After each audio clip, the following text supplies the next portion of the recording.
The other day I saw a video, and I'm sorry, it's really late and I can't find it on TikTok, but the creator was basically saying like, "Hey, y'all, we're not actually cooked. What's going on here is that we're experiencing history. We are living through history." And we all thought, or a lot of us thought, that history was something that happened to other people in the past. Like history is over and now we just get to live our lives. But the reality is that history is still happening and we are now living through a pretty significant moment of it. And we were sort of operating in this like, oh, this is something that happens to other people, not to us in America in 2025. That happened to our forefathers in, 1775. Right? Like that happened to my grandpa in 1942. History happened to those people, but I'm exempt. Understanding that's like a very privileged position, right? You have to have a lot of privilege to think that history was not going to be something that you had to experience. And also like significant measure of naivete. Or maybe let's be more generous here, just like a lack of perspective. If you've not lived through anything hard before, it's hard to conceptualize until you're actually going through it. It's sort of like when you've never had a baby before, and so there's just no possible way for you to conceptualize what labor pains feel like. There's no possible way to anticipate or think that you could possibly understand what the experience of childbirth is like without living through it. It can be really hard to understand that history is not instantaneous, and it is also not something that just happened in the past, right? When you are living through history and you've never lived through it before, it can feel like, holy shit, this has gone on forever. This must be the end of everything because you've never gone through labor before. You don't understand the stages. You don't know what it feels like. You've never been through that struggle. I know this is right. My experience as somebody who has birthed 4 children, that I cannot help but see the comparison between walking through a difficult period in history for the first time and going through labor for the first time. When you are in the middle of it, you cannot possibly conceive of where it will end, how soon it will end.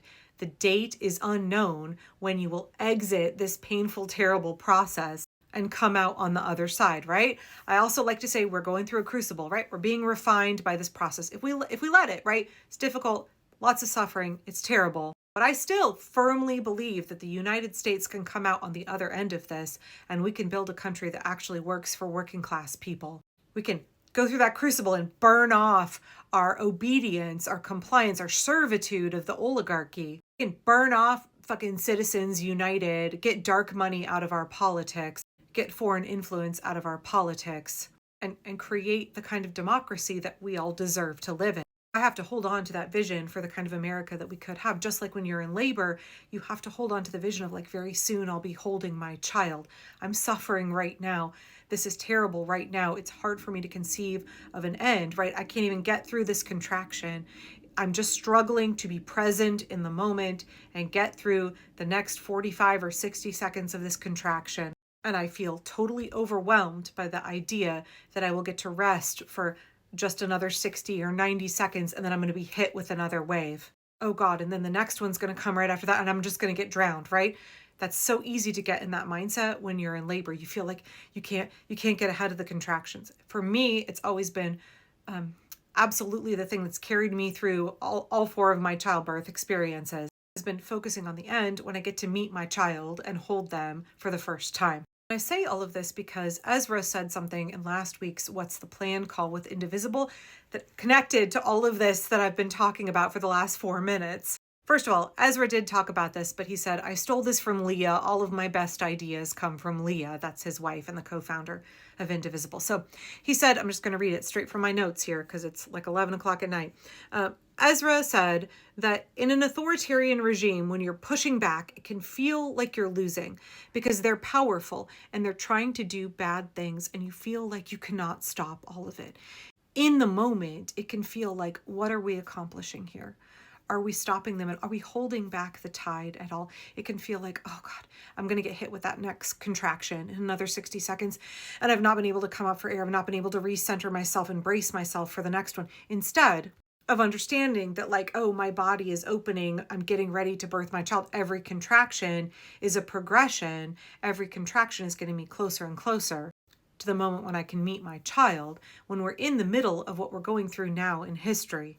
Standing up against fascism, resisting. We can miss the forest for the trees because we're like really in it, right? We're going through it. And so it's difficult to step back and get perspective And it can be quite easy to get demoralized, especially when the regime is constantly telling you, like, there's nothing you can do. We're inevitable. You're weak. You're small. We're going to win at everything we try. Like, don't even bother. Just go lay down and give up right now. So not only do we struggle to have perspective, but we're just like bombarded with this psychological warfare.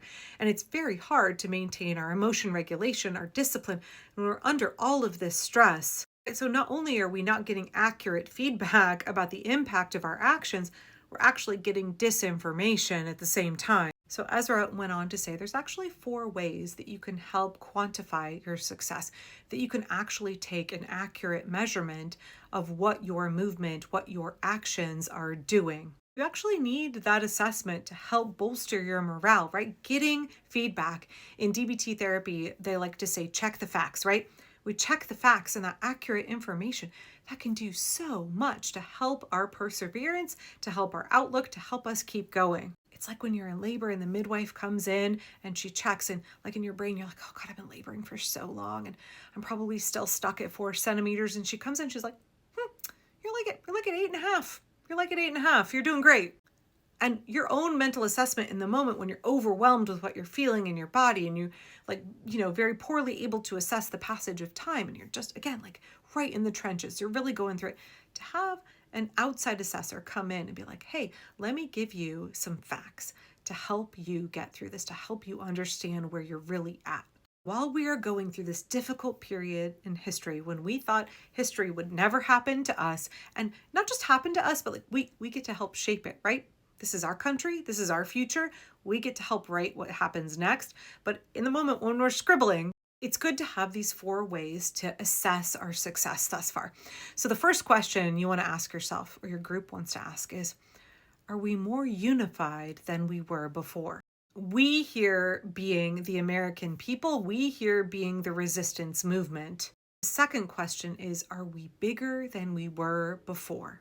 The third question is, are our tactics proliferating? And the fourth question is disapproval of the regime growing? We know right now, in October 2025, when we stop to assess all 4 of those questions, that the answer to all 4 is yes. This means that while the regime is doing bad things, we are moving in the right direction.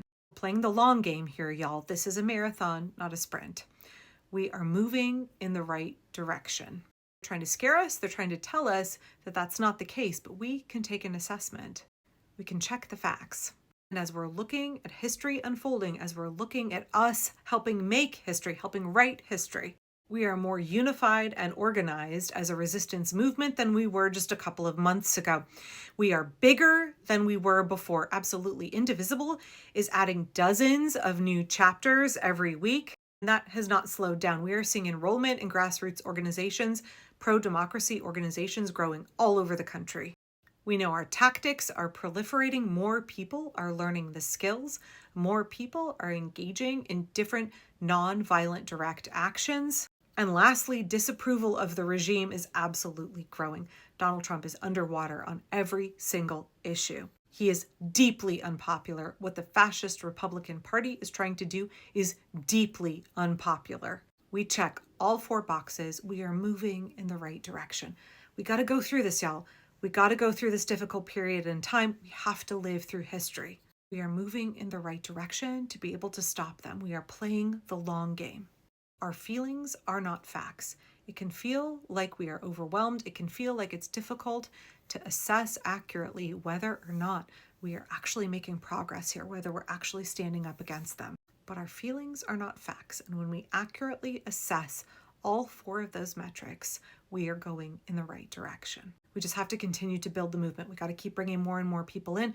That's why it's so important that we talk up No King's Day on October 18th. That's a very accessible opportunity for new people to step in to nonviolent resistance, right? This is how we onboard people. This is how we welcome them, bring them in, help them feel empowered, help them feel encouraged, and help them get plugged in so that together we can have that big mass movement where we get to make history and we get to write the future.